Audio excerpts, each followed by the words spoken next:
how to sign out of MacBook. Hello everyone, I am Bishaka and welcome to our channel. Now let's get right into the tutorial.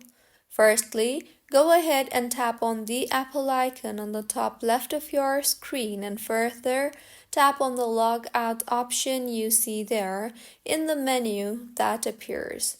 And if any unsaved work is open, a prompt will ask you if you want to save changes before logging out. So go ahead and select your preferred option. Further tap on the log out button in order to confirm your request for logging out.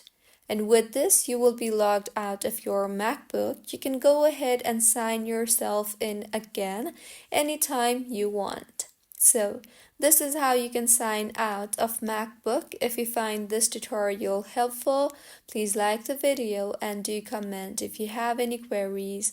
Also, do subscribe to our channel for more helpful tutorials like this. See you on the next one.